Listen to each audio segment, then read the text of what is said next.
Vamos a estudiar el Evangelio de Juan, pero antes vamos a leer Primera de Pedro, capítulo 1, versículo 10.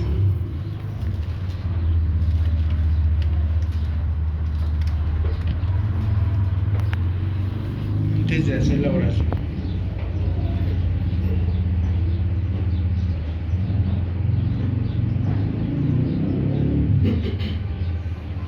¿Ya lo tiene?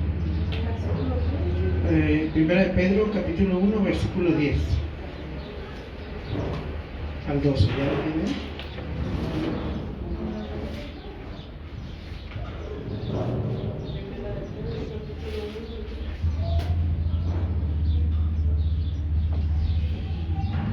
Amén, así dice. Los profetas que profetizaron de la gracia destinada a vosotros, a ustedes, inquirieron y diligentemente indagaron acerca de esta salvación, escudriñando qué persona y qué tiempo indicaba el Espíritu de Cristo que estaba en ellos, el cual anunciaba de antemano los sufrimientos de Cristo y las glorias que vendrían tras ellos.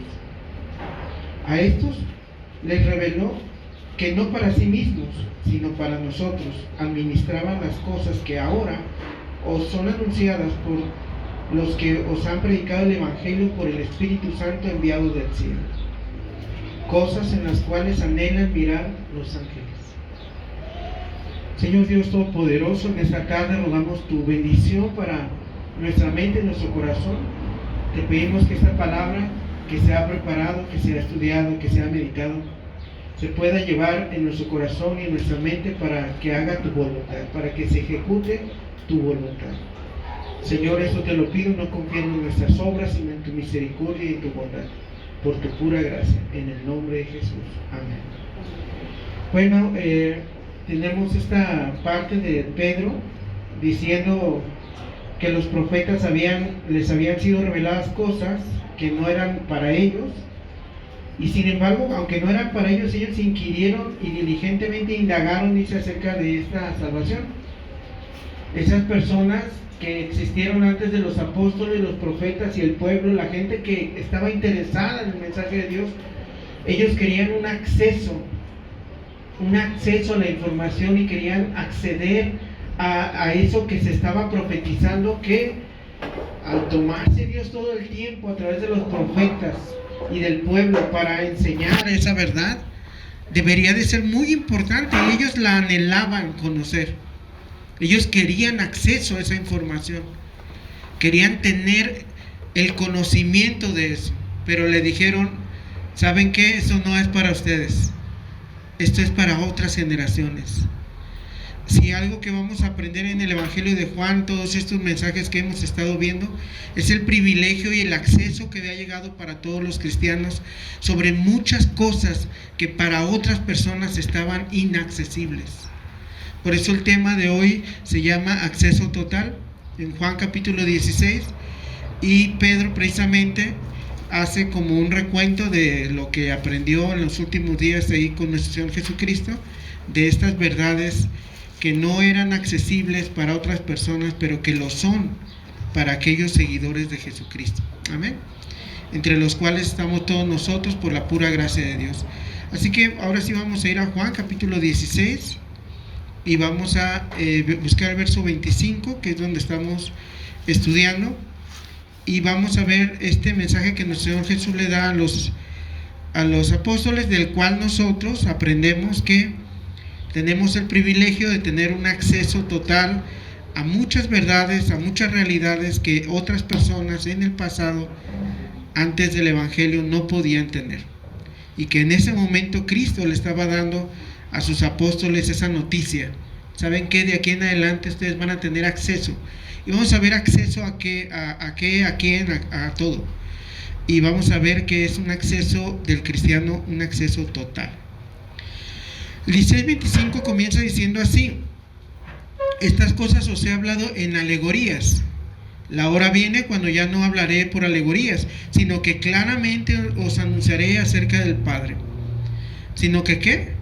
Claramente os anunciaré acerca del Padre. Los tiempos cambian, los tiempos de Dios son distintos en cada época que Él se ha manifestado.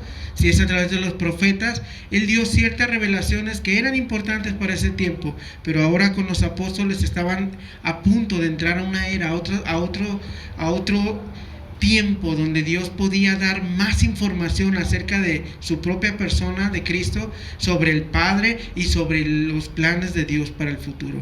Y realmente eso es lo que enseña este pasaje. Y Él les dice, ustedes ya van a tener acceso, basta de alegorías. La alegoría ponía una limitación al entendimiento de las personas. Pero Cristo dice, fuera alegorías, fuera comparaciones, fuera proverbios, ahora quiero hablarles más claramente.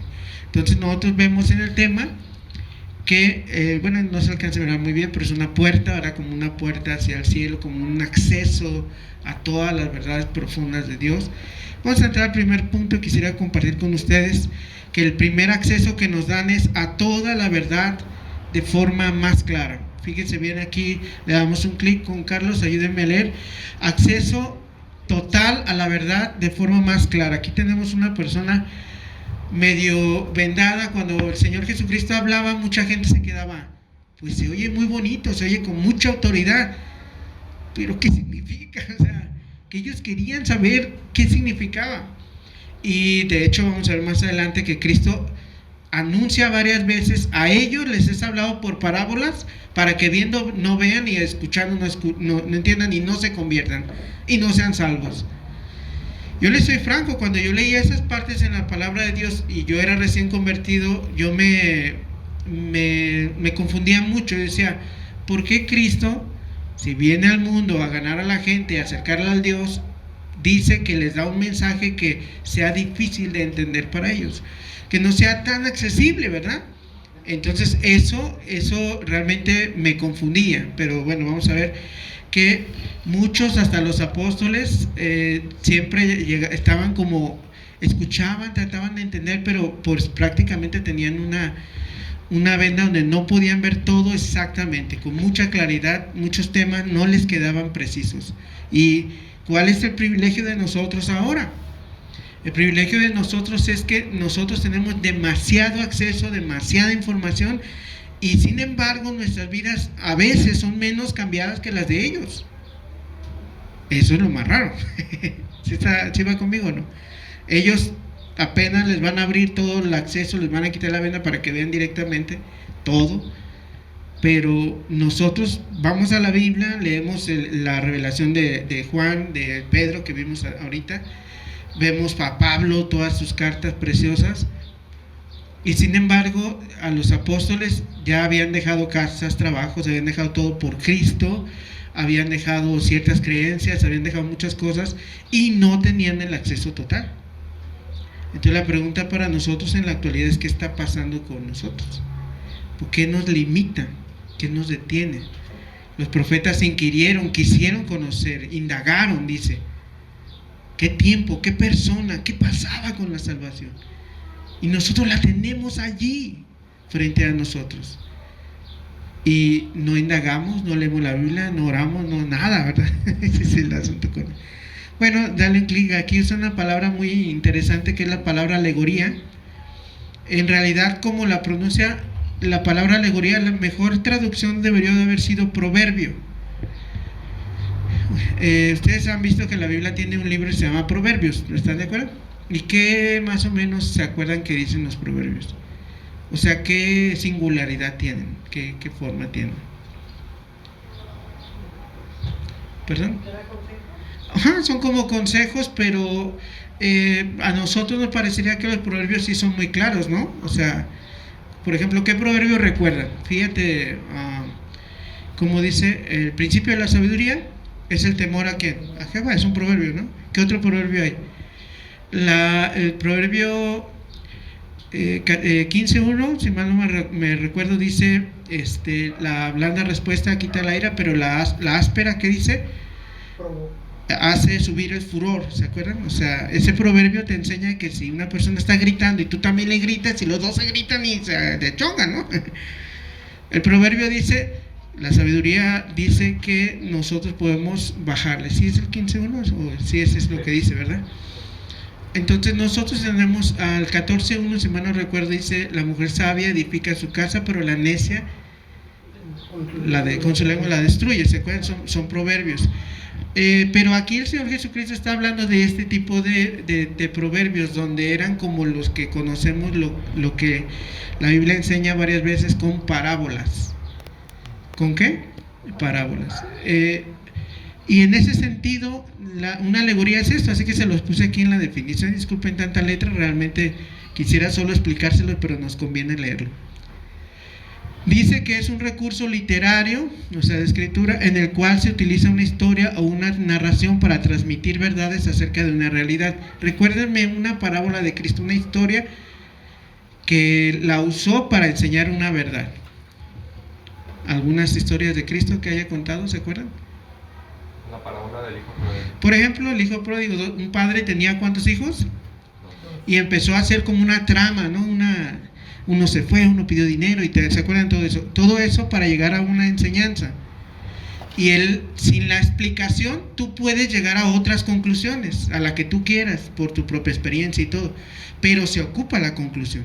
Y es ahí donde Cristo llegaba y decía: así es mi Padre. Mi Padre, al que se arrepienta, aunque haya hecho lo que haya hecho, y se arrepienta y vuelva arrepentido y deje su pecado, ¿qué dice? Lo recibirá a besos. Esa es la enseñanza, ¿verdad? Entonces, lo que significa entonces alegoría es que pones una cosa al lado de otra para hacer esa comparación. Es prácticamente eso. Cristo dice: basta de eso. Si ustedes se acuerdan de la parábola del sembrador, un sembrador salió a sembrar y parte de la semilla cayó ¿dónde? Y la otra parte en la piedra. Bueno, una en espinas, una en piedras y una junto al camino, ¿se acuerdan? Y todo eso es una enseñanza, ¿se acuerdan? La semilla, ¿qué simbolizaba? Está la semilla y simboliza la palabra de Dios. Eso es lo que trata de decir aquí Cristo. Si ustedes se acuerdan de esa parábola, ellos se quedan con cara de what cuando acaba Cristo de decir la parábola. ¿Sí se acuerdan? Todos se quedaron así. Y le dicen: el Señor, explícanos la parábola. Y le dice: ¿cómo? ¿No entienden? Obviamente era intencional, así era, para eso eran. Y sin embargo, Él les da la explicación de la parábola. Bueno, eso es interesante. Ahora, lo que nos debemos preguntar es ¿qué cambió para que ya puedan tener ese tipo de acceso a la verdad? ¿O qué va a cambiar? Conforme a lo que hemos estado viendo en los cultos, usted ha leído de Juan, ¿por qué iba a ocurrir un cambio? ¿Qué iba a provocar que los cristianos, que los discípulos ya no se les tuviera que hablar, o de ahí en adelante a cualquier persona que se acercara le pudieras decir claramente? ¿Qué cambiaba? ¿Por qué estamos en esta porción bíblica y Jesús está diciendo: de aquí en adelante olvídense de las alegorías? ¿Qué cambiaba? La verdad, bueno, ahora cómo la iban a decir, ¿verdad? Iba a cambiar la forma de decirlo, pero ¿por qué? ¿Qué da lugar a eso? A las interpretaciones que uno pueda dar, ¿no? O sea, está siendo claro en lo que dice Cristo, ¿no? Que así se deben hacer las cosas. Muy bien, muy bien. Dice: Cristo quiere evitar, obviamente, que ellos entiendan otras cosas, perfecto. Y aparte de eso también, Cristo va a entregar su vida y va a morir en una cruz. Y el tema que venimos diciendo, si se acuerdan las semanas pasadas, Jesús les dice: van a estar tristes, pero solo un momento, porque yo les voy a dar una alegría, les voy a cambiar esa tristeza por una alegría, la alegría de verme otra vez. O sea, obviamente habla de su resurrección.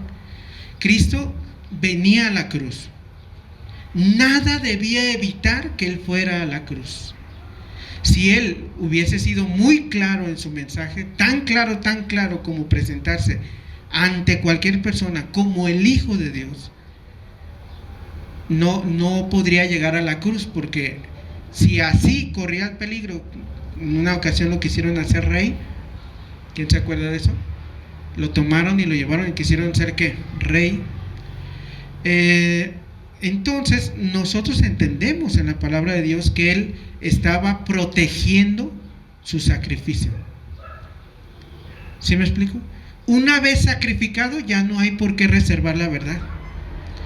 ¿Han leído los evangelios? Cuando Jesús va en el camino, sana a alguien y le dice: shh, cállate, no le vayas a decir a nadie que te sané ni nada. Tú nada más ve al templo, presenta tu ofrenda y dile al sacerdote que fuiste sanado y todo, presenta tu ofrenda y se acabó.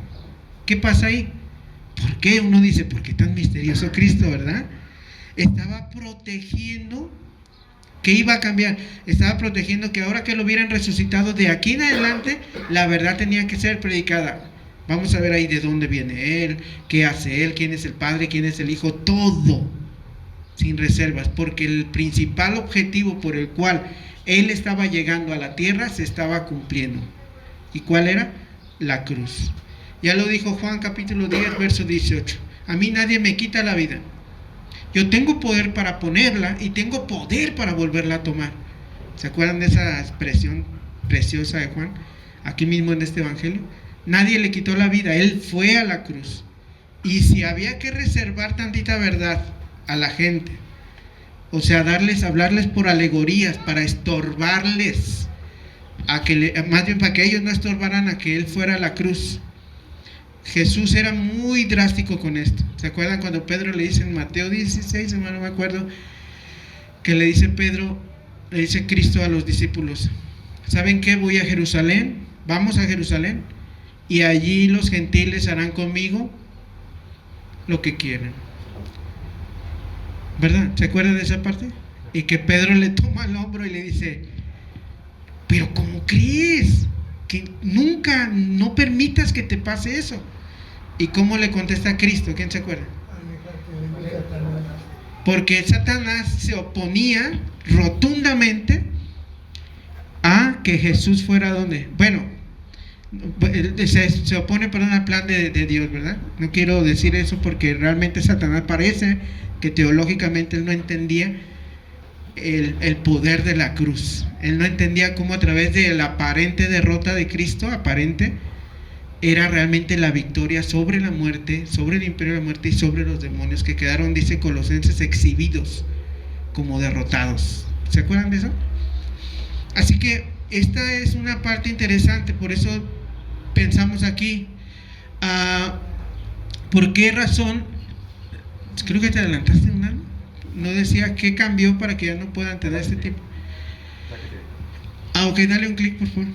¿Qué cambió entonces para que ya puedan tener ese tipo de acceso a la verdad? ¿Qué está a punto de cambiar?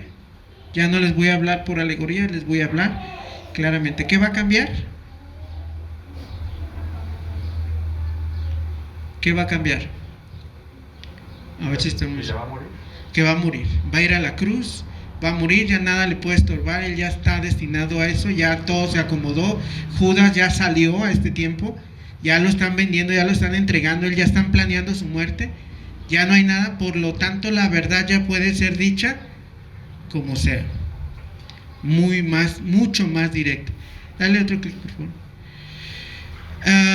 Entonces en su futuro inmediato podrían, pero dice, porque se acerca ¿qué? El momento. Fíjense el 25.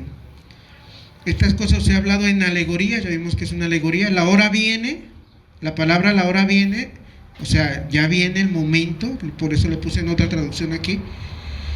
Cuando ya no os hablaré por alegorías, en ese tiempo que iba a llegar ese momento, pero se acerca el momento, dice la nueva traducción viviente, se acerca, o la Biblia del lenguaje actual, y esto dice que se abriría paso realmente a una claridad en las cosas. Dale un clic por favor. ¿Qué tema hablaría con claridad? Dice en el 25. Sino que claramente os anunciaré acerca del Padre. Hay algo muy importante en la palabra de Dios, que es muy precioso. Y yo quiero que sepa esto. ¿Qué tema hablaría con claridad? os anunciaré que. Mira, dale un clic. Primero vemos que el tema favorito de Cristo es allí en ese pasaje. ¿Qué tema es el favorito de Cristo? ¿De qué iba a hablar claramente?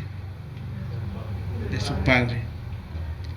Esto me ayuda mucho a entender la Biblia, me ayuda a entender la relación de Cristo con el Padre. ¿Cuál es su tema favorito? Mira, las mamás de qué normalmente hablan, pues de sus hijos, bien o mal, pero hablan, porque es su tema, ¿no?, de interés. En el cielo, en la Biblia no debería haber otro tema más importante que el tema del Padre, Dios Padre. Para Cristo es el tema favorito. Mira, dale un clic. La pregunta es, entonces, dale un clic, por favor. El tema favorito que actualmente busca la gente que se le revele, ¿cuál es? Me brinqué el primero. ¿Cuál es tu tema favorito? Cuando vas a la Biblia, cuando vas con Dios, cuando le pides algo, cuando quieres conocer de algo, ¿de qué quieres conocer? Cristo dice, yo te voy a dar a conocer claramente a mi Padre. Pero ¿qué es en realidad tu interés? Mucha gente está desesperada por saber su futuro. Los jóvenes pues quieren saber con quién se van a casar, ¿no? Y que se casen, ¿verdad? Quieren saber qué van a trabajar, dónde van a vivir, qué van a hacer, ¿no? Es su tema favorito, depende de tu interés máximo, ¿no? Me llama mucho la atención porque Cristo dice, ¿sabes qué? Te voy a dar acceso a todo y te voy a hablar más claramente. Y uno diría, ¿más claramente de qué? Si fuera una persona quizá de alguna iglesia donde se dedican mucho a las profecías, quizás se dedican mucho a la prosperidad, a las casas, quizá ellos su tema favorito sería prosperidad. Tal vez quisieran tener mansiones, entonces ellos van a decir, Señor, muéstrame cómo, dónde, cuándo, qué hago, a qué declaro, qué digo, qué pacto, no sé qué hago, ¿no? Y Cristo dice tan sencillo, ¿no? El tema que yo deseo hablarles claramente, sin ningún tipo de restricciones, mi Padre. Mi Padre. Y el tema favorito que actualmente busca la gente, que se le revele, ¿cuál es? Casas, dinero, éxito, que se nos quiten las enfermedades. ¿Qué es el tema que tú deseas saber? Cristo dice, yo te ofrezco a mi Padre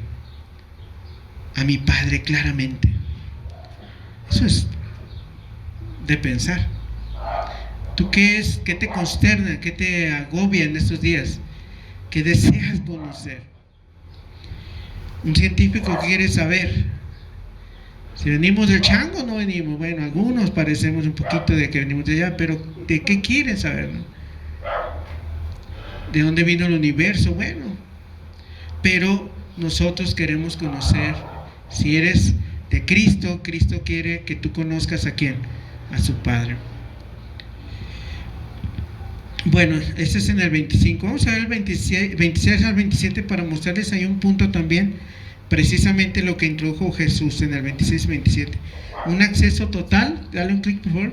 Acceso total, ¿a quién? Al Padre. Allá todo lo que estaba diciendo Jesús era como acceso, como un tipo de conocimiento.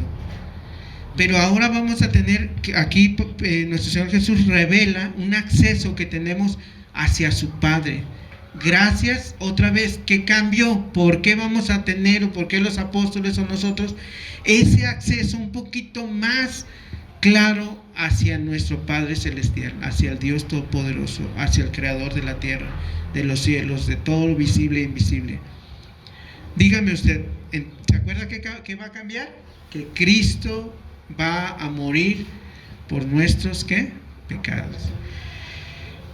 Dice el 26 y 27, dice, en aquel día, la pregunta para nosotros es, ¿cuál día? Ahorita de hecho es un punto que vamos a ver ahorita.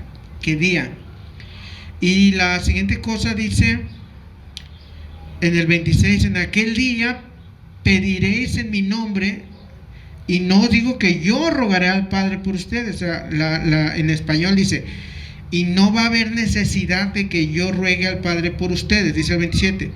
pues el Padre mismo os ama, porque vosotros me habéis amado y habéis creído que yo salí ¿de dónde? De Dios. Esta parte vamos a estudiarla. Mira, dale un clic por favor.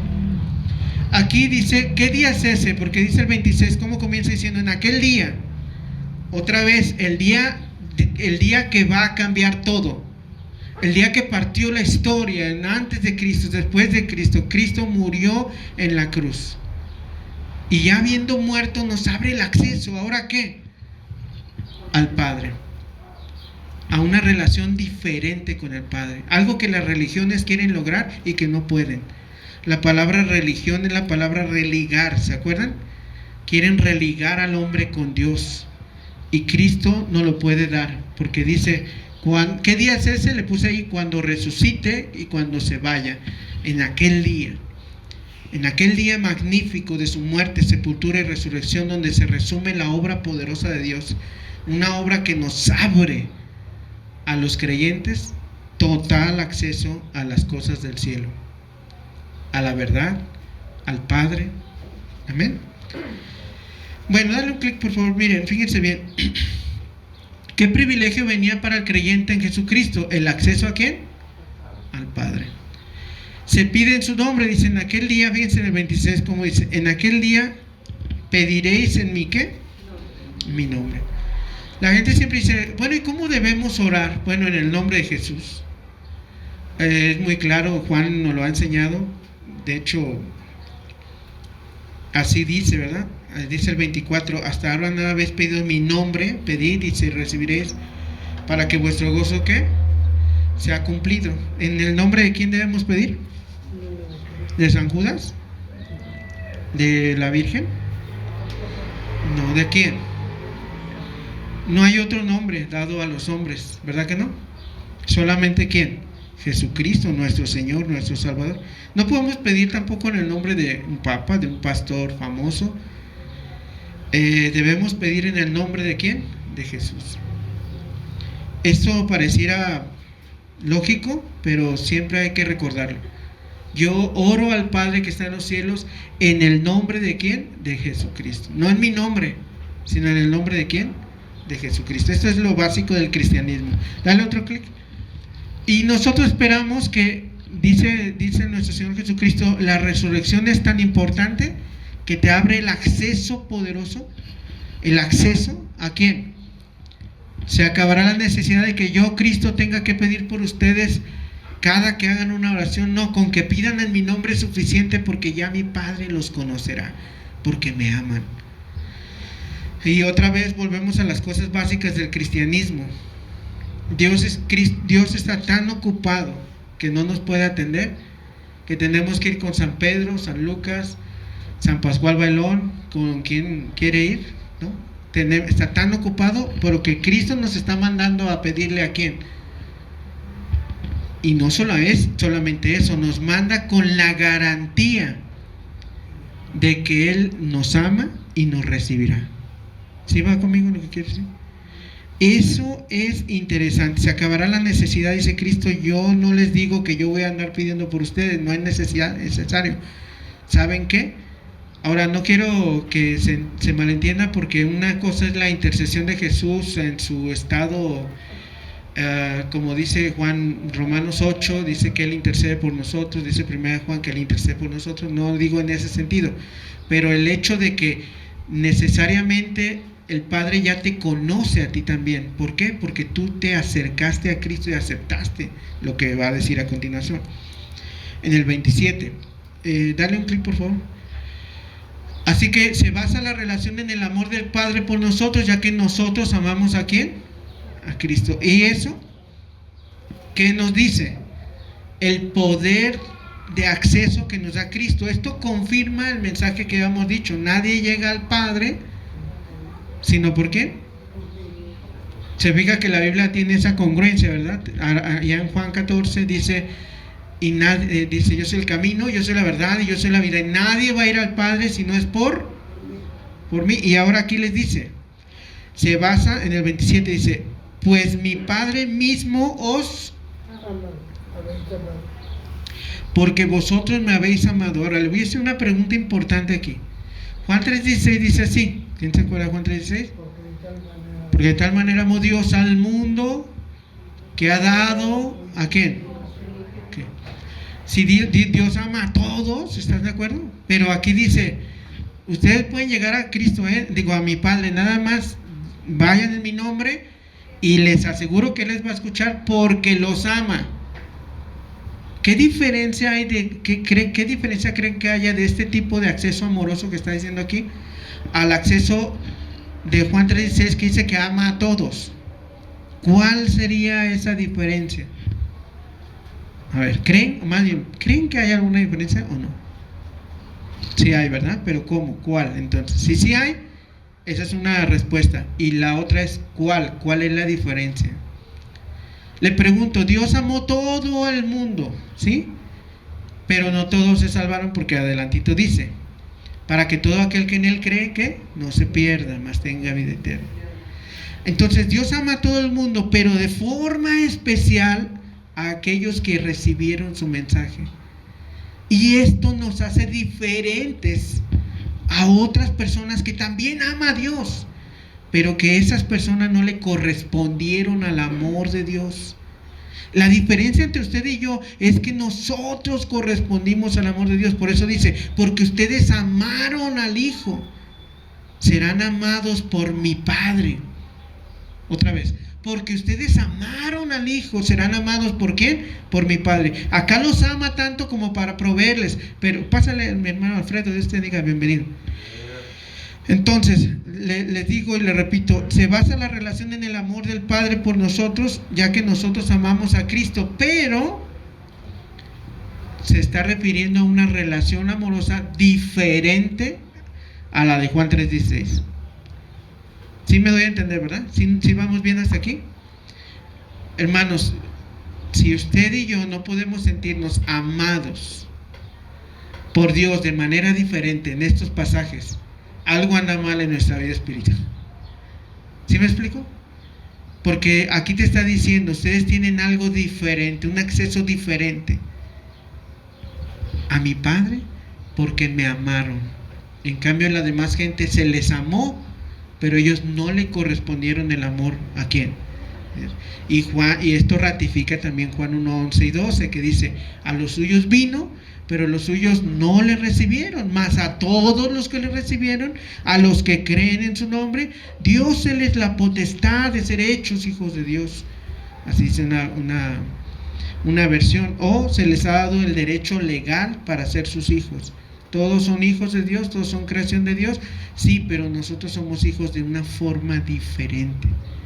No engendrados de carne ni de sangre, ni de voluntad de varón, sino ¿de quién? De Dios. Y le damos otro clic y mire, fíjense bien. Me llama mucho la atención esta frase, porque aquí empieza la revelación de Dios. Yo salí de Dios, dice Cristo. Yo salí de Dios. Aquí nada más solamente vamos a cuidarnos de un error doctrinal que nos recuerda el primer credo que tuvo la iglesia cristiana, que se hizo famoso por la iglesia católica en el año 300 más o menos, el credo de Nicea, que dice que creemos en Jesucristo engendrado, no creado.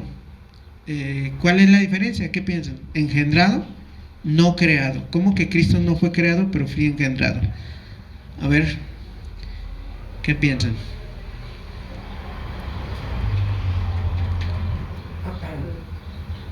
Pues que no fue parte de la creación de Dios. Sí, no fue creado, pero sí engendrado. ¿Engendrado qué significa? Que tuvo una relación para que No, que engendrado significa que en el vientre de María se engendró su cuerpo, pero que no fue creado él en su esencia. O sea, antes él siempre ha existido, ¿no? Como entendemos, siempre ha existido, siempre ha sido. Él es el eterno Dios, nuestro Señor Jesucristo.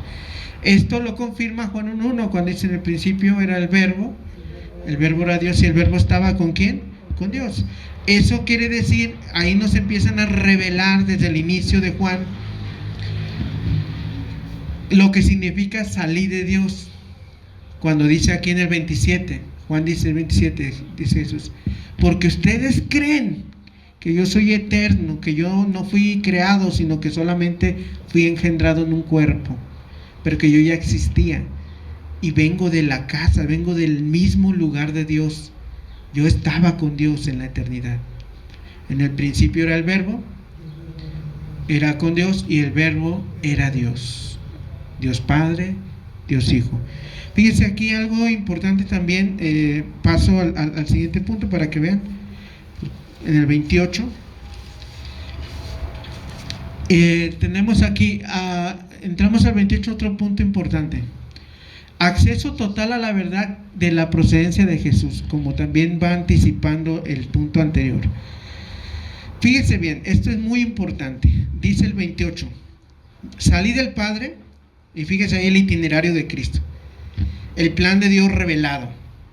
Salí del Padre, Juan 1:1, en el principio, ¿qué dice? El Verbo era con Dios, el Verbo era Dios. Dice el 28: he venido al mundo, o sea, su encarnación, o sea, que fue engendrado, y otra vez dejo el mundo, o sea, él va a regresar ¿a dónde? A donde estaba en Juan 1:1, a la derecha ¿de quién? Del Padre. Y dice el 28: dejo este mundo, o sea, físicamente se iba, y voy ¿a dónde? Al Padre. Si ustedes se acuerdan, esta problemática en el capítulo 14 empieza cuando le dicen: ¿a dónde vas? Muéstranos el camino, ¿a dónde vas? Y aquí hasta ahorita les empieza a contestar Jesús y les dice claramente: voy al lugar de donde procedo, voy al lugar de donde vengo, voy a donde dice Juan 1:1, a la casa del Padre. ¿A dónde? Al lado del Padre. El Verbo estaba con Dios, el Verbo es Dios. Amén. Ahora, entonces aquí por eso vamos a hacer las resumidas cuentas. Antes de tomar cuerpo habitaba en el cielo al lado del Padre, según Juan 1, ¿qué? 1:1, ¿verdad? El 28 dice salí del Padre, lo que significa. Dale otro clic, por favor. Al tiempo correcto se encarnó, Juan 1:14, ¿qué dice? Y este Verbo se hizo carne. Si se fijan, son verdades que ya nos dijeron, pero se están repitiendo en el Evangelio. Pero ahora las dice mucho más abiertas, mucho más claras. Para nosotros es muy fácil comprenderlas, para ellos no lo era tanto, pero ahora lo estaban haciendo. Dice la Biblia también: al tiempo correcto se encarnó, Efesios 1:10. ¿Sí se acuerdan que dice Efesios 1:10? ¿No? Vamos a leerlo si quieren para no errar, porque luego de memoria. Efesios 1:10 dice: al tiempo correcto se encarnó. En el 1:10 vamos a ver que Jesús, yo les decía hace rato, que cambió, y vemos cómo Dios tiene todas las cosas. Dios, la Biblia dice que Dios es un Dios de orden. Dios no te va al 7 si no ha dado los números anteriores. ¿Sí me explico? Y dice Efesios 1:10, nos va a hablar de la dispensación del tiempo correcto en el que Cristo se tenía que manifestar. Al tiempo correcto Jesús se encarnó. Jesús no vino un minuto tarde ni un segundo después. Él vino en la hora exacta. Amén. ¿Qué dice? ¿Quién lo tiene? Efesios capítulo 1 verso 10. ¿Alguien que lo tenga para leerlo? No. De reunir todas las cosas en Cristo en la dispensación del cumplimiento de los tiempos, así los que están en los cielos como los que están en la tierra. La palabra dispensación ahí es una palabra que es administrar el tiempo. O sea, tiene que ver con que Cristo estaba con el Padre cuando debería de estar allá, y en el tiempo muy exacto, muy correcto, sin que le faltara nada, Él vino al mundo. Y todo lo que Jesús hacía estaba orquestado por una forma y un proceso establecido del Padre. Es exacto, o sea, tenía que cumplir un tiempo, Efesios 1:10, una dispensación, un correcto funcionamiento. Si ustedes se acuerdan, antes, cuando hacían los relojes de manera más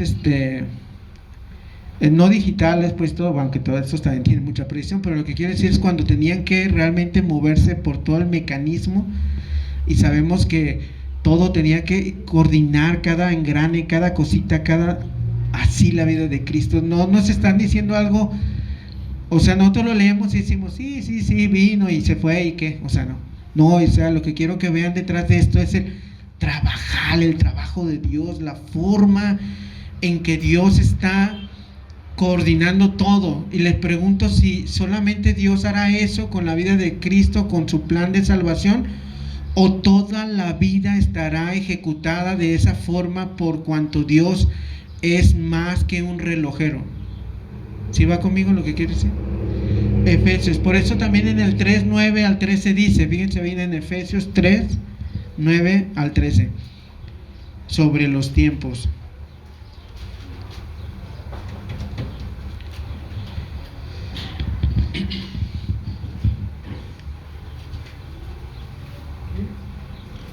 Y en el 28 lo dice tan fácil: salí del Padre y he venido al mundo. Sí, ha venido, pero ¿en qué tiempo? ¿En qué forma? ¿Con qué precisión? ¿Y qué dice ahora sí Efesios 3, 9 al 13? ¿Quién lo tiene? Y de declarar a todos cuál sea la dispensación del ministerio escondido de los siglos de Dios, que creó todas las cosas, para que la multiforme sabiduría de Dios sea ahora dada a conocer por medio de la Iglesia a los principados y potestades en lugares celestiales, conforme al propósito eterno que hizo en Cristo Jesús, nuestro Señor, y en quien tenemos seguridad y acceso con confianza por medio de la fe en Él. Por lo cual pido que no desmayéis a causa de mis tribulaciones por vosotros, los cuales son vuestra gloria. Estos pasajes de verdad no le asombran, realmente son preciosos, son muy hermosos. Todo correctamente orquestado. Él salió del Padre, llegó, dice, he venido al mundo, dice en el 28, y dice, y voy al Padre. Y ahora sí dale un clip, pero porque ya le habíamos adelantado, pero al tiempo correcto debía volver al Padre, y que era ahora lo que él estaba anunciando, que le costaba a los apóstoles, que le costaba a la gente de entender. Vine, pero parte del plan es que yo me vaya y regrese a mi Padre. Entonces Mateo 26 a 64 dice que Jesús va a estar a la derecha de Dios, y eso todavía lo estaba diciendo en los evangelios, todavía ni siquiera es en el Nuevo Testamento, en las cartas de la iglesia. Marcos 14, 62, Colosenses 3, 1, Hebreos nos habla de que Dios volvió al ¿qué? Que Cristo volvió ¿a quién? Al Padre. Dale un clic, vamos a entrar al 29, dice así: y le dijeron sus discípulos, he aquí ahora hablas claramente, ¿verdad? Y esto ya nada más va a resumir lo anterior.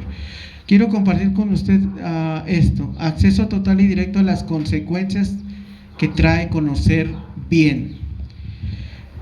Sin embargo, con todo este privilegio de tener un acceso a la verdad más claramente, sin alegorías, un acceso al Padre de forma más clara, un acceso a lo que Jesús va a hacer, su itinerario, su programa. Con todo eso debemos saber que entre más conocemos también no significa que no vamos a tener problemas. No significa que el Dios está invirtiendo tanto en nosotros que ha dejado al lado los problemas. Usted y yo nos preocupamos porque Dios nos ha dado tanto, nos ha bendecido tanto. Pero estos pasajes que vienen a continuación nos enseñan que no significa, o que cuando uno se le revelan cosas, de todos modos hay consecuencias de conocer la verdad. Esto se lo voy a explicar de esta forma, solamente paso esta ilustración y vamos a lo siguiente. A Jeremías, a Ezequiel, a Pablo, tenían una cualidad, una característica en especial. Esteban, ¿sabe cuál era la característica de ellos? Ellos recibieron una revelación del cielo, ellos vieron claramente el cielo. En 1 Corintios 12 dice que Pablo subió hasta el tercer cielo, lo que entendemos. Esteban, cuando estaba siendo apedreado, dice: aquí yo veo los cielos abiertos y al Hijo del Hombre sentado a la derecha de Dios. ¿Por qué se les reveló eso?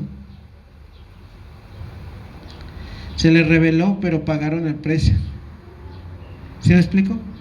Y lo que va a decir Jesús a continuación es eso. Ustedes son privilegiados, tienen acceso al Padre, ahora conocen la verdad. Fíjense en el 33. Estas cosas os he hablado para que en mí tengan paz. En el mundo tendrás ¿qué? Pero confiad, yo he vencido ¿qué? O sea, ven, se viene cómo los trae. Ustedes tienen acceso total al cielo y que bla, bla, bla, bla, bla, bla, ¿no? Les dice todo esto, lo que acabamos de ver. Pero luego les dice, sin embargo, van a tener muchas aflicciones. ¿Verdad? Y la pregunta es, y yo les decía hace rato, ¿qué es lo que busca en realidad la gente? ¿Qué es lo que buscamos? Evitar todo eso, ¿no? Pero lo que Dios quiere es mostrarnos al Padre, más allá de quitar las aflicciones. Y algo que ella les dice, pero mantengan su confianza en mí, porque yo he vencido al mundo. Y les voy a preguntar, cuando dice yo he vencido al mundo, ¿cómo venció al mundo? ¿Qué piensan?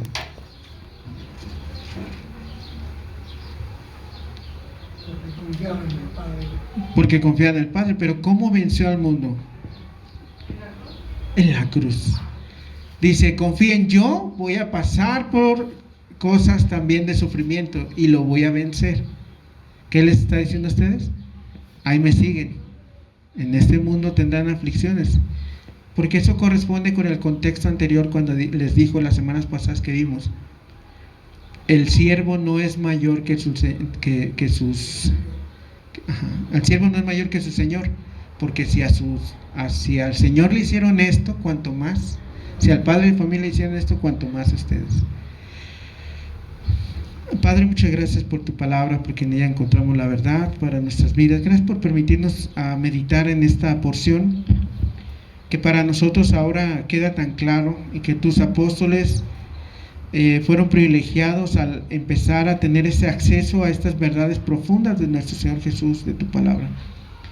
Porque los profetas anteriormente indagaron, inquirieron, buscaron, querían conocer eso que era también para nosotros ahora. Y nosotros tenemos este privilegio, este acceso total a las verdades de tu palabra. Señor, te bendecimos en el nombre de Jesús. Amén.